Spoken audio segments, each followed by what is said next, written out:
everyone, what's up? My name is Joss and welcome back to my channel, Squibbles Reads. Today I'm going to be doing my announcement and TBR video for the 5th round of the readathon called Tome Topple. And Tome Topple is a readathon that focuses on books that are 500 pages and more. This is a readathon that is 2 weeks long instead of kind of the standard 1 week long. And a lot of other readathons focus on reading a lot of books or a lot of pages, and that is totally cool. However, those readathons tend to neglect books that are 500 pages and more, so that is what this one will focus on to kind of knock out some of those bigger tomes that you guys have and maybe a little bit intimidated by. I think that's super fantastic because there are a couple of tomes that are 500 plus pages that I've definitely had my eye on lately. So this round will be my first round of being a co-host for Tome Topple. Sam from Thoughts on Tomes approached me and asked me to co-host with her, and I was so super excited to join the team, and the rest of my co-hosts are again Sam from Thoughts on Tomes. We also have Kaz from Little Book Owl, Adriana from Perpetual Pages, Sarah Jane from The Book Life, Sean from Reader's Rambles, and Ish from Reading Realm. And the readathon will take place between November 17th and November 30th.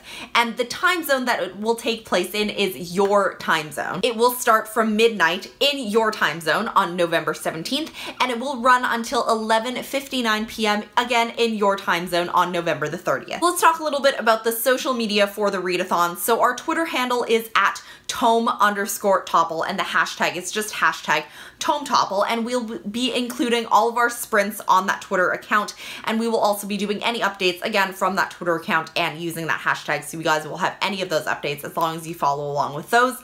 There is also a Goodreads group, and I will leave that link down below as well. In that Goodreads group, there will be book suggestions, there will be maybe places where you can find a buddy reading partner, and there might be some discussion boards for books that will end up on a lot of people's TBRs. For those books that will end up on a lot of people's TBRs, we might also be using different hashtags on Twitter. For example, hashtag TT and then a SOIAF, so like Tome Topple, A Song of Ice and Fire, if that makes any sense. Again, just like past rounds, there will also be Instagram challenges, and there will be more about those Instagram challenges as we approach the starting date of November 17th. In terms of the actual reading challenges, it will be the same challenges as last time, but you really do not have to adhere to any of these like they are rules. This readathon is super chill, so you can just read one book that is 500 pages or more. You can read a book that you've already started. In terms of format, you can do those bind-ups of comic books and graphic novels. However, I think there is a rule that you can't read like short story collections, but you can do an audiobook, you can do a graphic novel, you can do basically any type of medium that you want to consume these books in. So yeah, let me tell you about what the reading challenges actually are. So the first one is to read more than one tome. The second one is to read a graphic novel. The third one is to read a tome that is part of a series.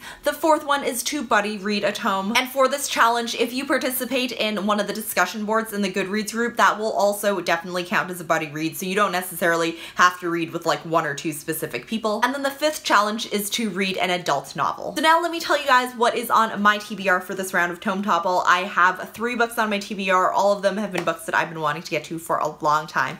And the first one is actually the November pick for my book club, which is called Storytime with Squibbles.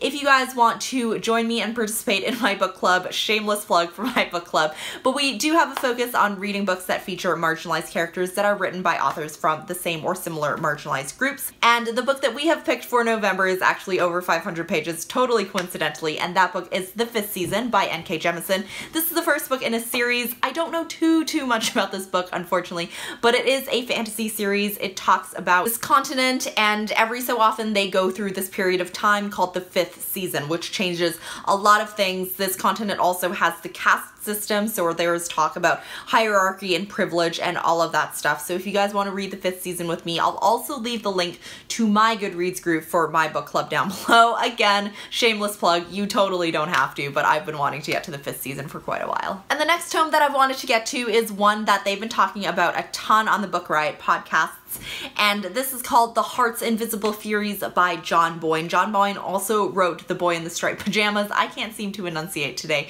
at all, but this is about a man whose name is Cyril, and Cyril is gay and he is interested in other men, but unfortunately during this time in society there is a lot of prejudice and stigma and just outright homophobia in society. This book does take place in Ireland in, I believe, the 1940s, so we get to see a lot of the cultural climate during that time in society. This is a pretty pretty big book, but I've heard that it reads pretty quickly. We get really attached to the characters. Those are all things that I really enjoy. So that is The Heart's Invisible Furies by John Boyne. And the third book that I have on my TBR is called Echo by Pam Munoz Ryan. This is a middle grade novel. It follows 3 different kids. They are in different parts of the world, but the thing that ties them all together is they have a relationship with music. And for some kids that is more complicated relationship than some others. There is talk about difference and race and prejudice and just real heartbreak that some of these kids are going through in their experiences. I won't give too much away from the blurb, but I have heard that this book is amazing on audio because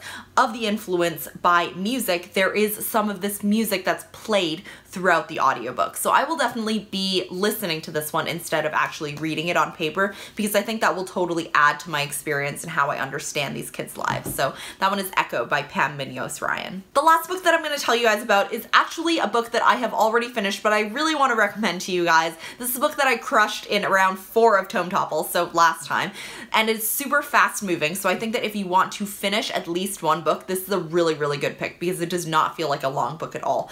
But this is the first book in a series, probably my favorite series of all time. This is called Crazy Rich Asians by Kevin Kwan, and it's basically like a super lighthearted, fun contemporary with our protagonist Rachel Chu. She lives in the States. She's dating the super hot history professor named Nick Young. Nick Young actually turns out to be one of the most eligible bachelors and richest men in all of Singapore. So she goes back to Singapore to meet his family, and his family comes from really, really old money. There are a bunch of ladies and they gossip a ton. And we also learn about some nuances between some East Asian cultures. So for example, there are some Chinese people who live in Singapore. There are some Singaporean people who live in Singapore. There are some Taiwanese people, people from different areas of China. Rachel herself is an American-born Chinese woman. So there are a lot of different stereotypes and prejudices between these cultures that we don't normally see in books. And I think this is a great way to kind of learn about it or get a little flavor of it while reading this really, really cool and really fun contemporary. I laughed out loud a whole bunch of times during Crazy Rich Asians. I crushed all of these books on audio during like a long road trip. I'm really attached to the family in this book, so this one is like really, really close to my heart, and I totally recommend it for Tome Topple because it is really fast moving, but also a long book. Alright, so that is it for my announcement video. I'm so happy to join the other co-hosts in Tome Topple for this round. If you guys do plan on participating, please let me know what you plan on reading down below. If you've read any of the books on my TBR, also let me know what you thought of them down below. I would love to hear what you have to say. Thank you so much for watching. I will see you in my next video. Bye!